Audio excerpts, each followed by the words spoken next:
All right, hey everybody, Ms. Lynch here, and this is part 2 of chapter 26. Okay, so let me see the last thing we said here.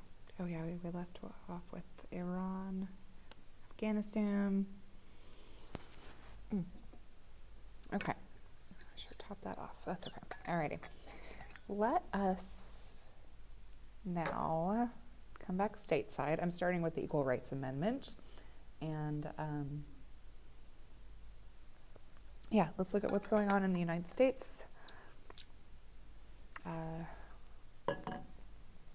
Stateside, and this is going to get us into our conservative push into the 80s, okay? Alrighty. So, the battle over the Equal Rights Amendment. So, in 1972, with little opposition, Congress approved the ERA, the Equal Rights Amendment. So, this stated, this was centered around the equality of rights under law and that could not be discriminated against based on sex, okay? So the ERA aroused unexpected protest from those who claimed it would discredit the role of wife and homemaker, okay? So there's a very, the anti-ERA movement, you know, we're gonna get into conservatism, and that is part of that, okay? Also, I will say right now at the History Center, there is an exhibit over the ERA in Oklahoma because there was a backlash against it, okay? So, yeah, things were happening at the local level, okay?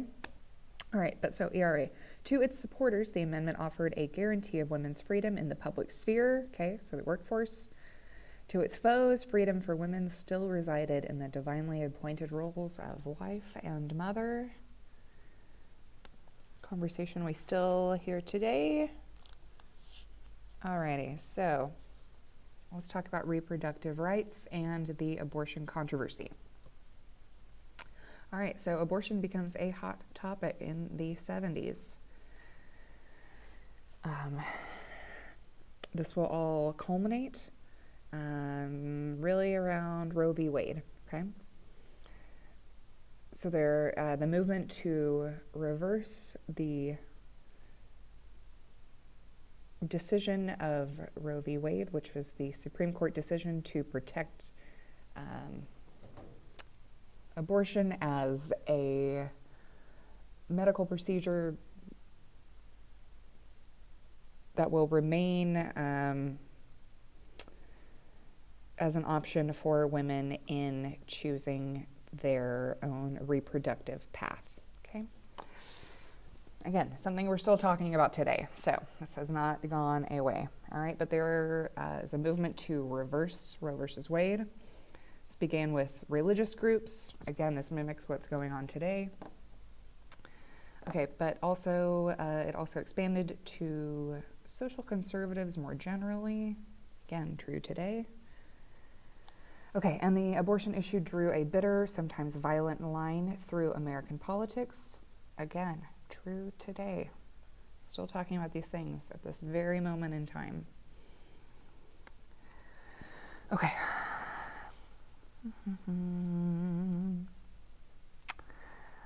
I am going to move past this slide, conservatism in the West, because it's about California, so that's great, but we will move forward just a little bit. Okay, the election of 1980. Well, I guess in talking about California, Ronald Reagan begins as an actor in the 50s, becomes governor of California, runs for president, is elected, 1980. Okay, so this will set the tone for the decade of the 80s. Alrighty.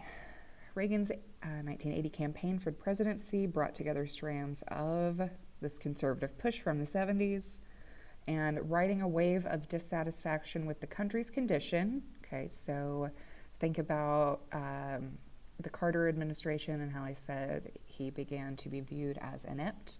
Okay, so riding this wave of dissatisfaction, Reagan wins the presidency, okay? Okay, and like I said, this will bring in our tone of the 80s, so the Reagan Revolution is what this is referred to. Okay. Yeah, he was an excellent public speaker, optimistic. Like I said, he had that performative background in being an actor, so this helped him in doing that. He made conservatism seem progressive. Yeah, freedom became the watchword for the Reagan Revolution. I don't think that's anything new. We have talked about that throughout different eras of our studies this semester. Okay, and then I'm going to move forward. So his economic policies, his tax cuts marked a sharp retreat from the principle of progress. And supply-side economics assumed that cutting taxes would inspire Americans at all levels to work harder since they would keep more of their own money. All right, so Reagan and labor. All right, so Reagan inaugurated an era of hostility between the federal government and organized labor or workers. This is benchmarked with the firing of air traffic controllers, which then leads to a lot of protest against Reagan. But so his economic policy will become known as Reaganomics. Okay, may or may not have heard that before, but anyway, there's that. All right, so Reaganomics, as critics dubbed the administration's policies, initially produced the most severe recession since the 30s. I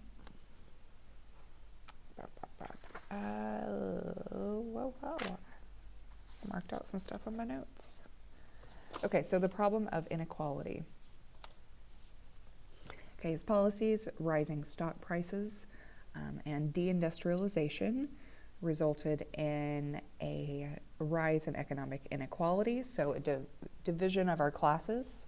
If you've ever heard the term yuppie, yuppies develop as a business class during the 80s, really coming out of, like Wall Street and, like I said, a business class. But anyway, okay, so economic inequality and balance between economic groups. Okay, so all right, so for workers, for people of color, they were particularly affected by the loss of jobs during this time. This goes back to the 70s, whenever the beginning of that push to send manufacturing jobs overseas. I said that would continue into the 80s. Okay, this is continuing into the 80s. So a lot of factory jobs and manufacturing jobs are just being lost throughout this entire decade. A lot of, and I think I'll hit on this more, but I'll just say it now, but a lot of small businesses are shut down during this time because of large enterprises, like Walmart, okay? Is it going to say this again? I don't want to just repeat myself, but if you guys watched Stranger Things, the last season, season 3 or season 4? Anyway, all of that takes place in the mall because that's what was actually happening in the United States during the 80s, okay? There's the expansion of mall culture, Walmart's began growing and popping up in all of these towns, and small businesses in America began shutting down. The standard downtown that you see whenever you think of small town America, that image of like a downtown strip with all of these small businesses, that starts really going away during the 80s, okay? Okay. But, so yeah, for our workers, there is a lot of jobs being eliminated throughout the 80s, okay? Okay. So the national unemployment rate reached 8.9% the end of 1981. And for the African American community, that same number reached 20%. Okay, so just showing that imbalance there. Okay. Okay. So the 80s, like I said, if the term yuppie, that yuppie class becomes what we think of as the norm of the 80s, okay? And yeah, the 1980s will be referred to as the second Gilded Age, okay? So think Wall Street, think of business and the market system and all of this, okay, culminating. But there's a lot of corruption going on, okay?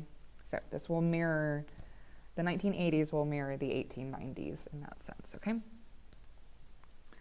Okay, yeah, in retrospect, the 1980s, like the 1890s, would be widely remembered as a decade of misplaced values. That's a good way of putting it, right? Yeah. A lot of this will come down to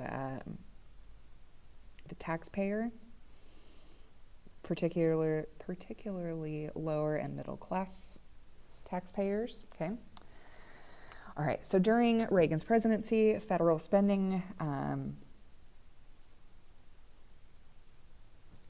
outgripped income. That's a typo on my part again. I get carried away typing and then I miss things until it's too late. Anyway, so federal spending was greater than the amount of income. There we go. And the national debt tripled to $2.7 trillion. So, regardless of all that, Reagan remained popular, was reelected in 1984. Okay. Alrighty, Reagan and the Cold War. So we're starting to get to the tail end of the Cold War, right? Okay. I drank all my coffee. Alrighty. Okay, Reagan and the Cold War. So in foreign policy, Reagan breathed new life into the rhetorical division of the world into the perceived free West and unfree East. He proposed an entirely new strategy. He came into office determined to overthrow the Vietnam Syndrome. Stepped into. Sorry, I'm trying to. Okay, here we go. So, the Iran-Contra affair. Alrighty. So, American involvement in Central America produced the greatest scandal of Reagan's presidency, known as the Iran-Contra affair. This was in which arms were illegally sold to Iran to finance a Nicaraguan Contra rebellion, okay? So Reagan denied knowledge of the illegal proceedings, but the scandal undermined any confidence that he controlled his own administration, okay?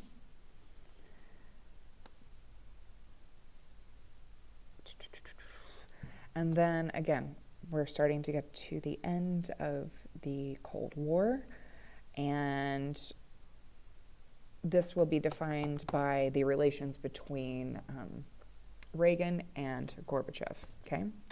So in his second term, Reagan softened his anti-communist rhetoric and established good relations with Mikhail Gorbachev, all right? So again, that will be, really our final thaw as we welcome in the end of the Cold War. Okay, so Reagan's presidency revealed the contradictions at the heart of the modern conservative movement. By 1988, the term liberal was a term of political abuse. Let's see. Okay, so Reagan's VP, George H.W. Bush, defeated Michael Dukakis, in the presidential election. And the election in 1988, wow, it's interesting coming from 2020, but the election of 1988 seemed to show how politics were sinking to new lows. If only they could see where we're at now. Anywho, okay. That is the end of chapter 26, okay? So 27 will take us into the 90s going up to 9/11, basically, and then 28 is our post 9/11 world that we live in today, okay?